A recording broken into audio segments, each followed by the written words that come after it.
We have discussed Fraunhofer single slit diffraction. Now we will discuss Fraunhofer double slit diffraction. In double slit diffraction, slit width is again we have kept as D, and the two slits AB and CD are separated by their opaque space BC, that is equal to B. So the length is L and screen is placed at the focal length of the lens L. Now after the superimposition, the lights coming from the two slits, they will produce the patterns at P' and P. Say. Now the resultant intensity due to double slit at any point on the screen, the expression of the intensity is I is equal to 4I0, that is the 4 times of the single slit, 4I0 sine square beta by beta square cos square gamma, where beta is equal to pi d sine theta by lambda and gamma is equal to pi b plus d. B plus d means d is the opaque space, d is the slit width of a single slit, sine theta by lambda. Now we will get the pattern like this. There is an envelope. This envelope is for the diffraction and the inner one is for interference. We will discuss in details in the next slides. This is the maxima and these are the minima. At theta is equal to 0 or beta is equal to 0, theta 0 means beta 0, the maxima will produce and the minimas will form thereon and the secondary maximas will form. This is the single slit diffraction pattern.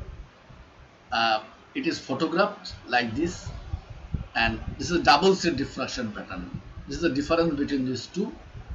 Anybody can ask what is the difference between these two diffraction patterns. This is the image of these two diffraction patterns. Now we can see the diffraction envelope, its maxima at beta is equal to 0 and minima will form at pi and so on. Now how this can be developed, we can discuss to our next slide.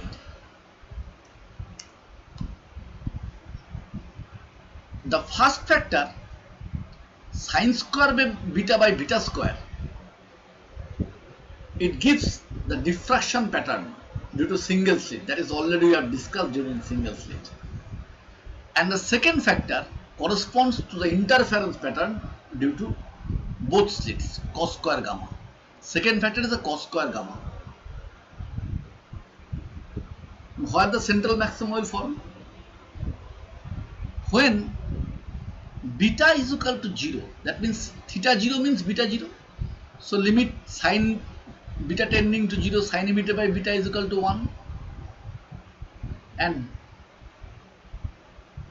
cos 0 degree is equal to 1. Theta 0 means cos theta is equal to cos theta means cos 0 means 1. So the intensity of the central maxima becomes I is equal to 4I0. That is the 4 times that of the single slit diffraction pattern. Now what is the condition for minima? Minima will form when sine beta is equal to 0, but n not be equal, never be equal to 0, as n is equal to 0 gives us the central maximum, as we have discussed in single slit. So beta is equal to sine beta is equal to 0 is equal to sine n pi, n not is equal to 0. So beta is equal to n pi. Beta means pi d sine theta by lambda is equal to n pi. So d sine theta is equal to n lambda. This is the condition for minima. What is this d? D is the slit width. Let us come to the next slide. Condition for interference minima. The second term cos square gamma is for interference.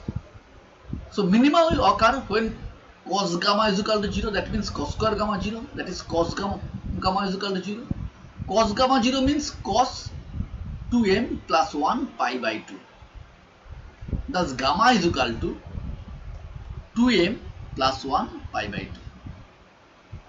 where m is equal to 0, 1, 2, 3 is integer numbers. Putting the value of gamma, we can get pi b plus d sin theta by lambda is equal to plus minus 2m plus 1 pi by 2. Plus minus means it is on either sides.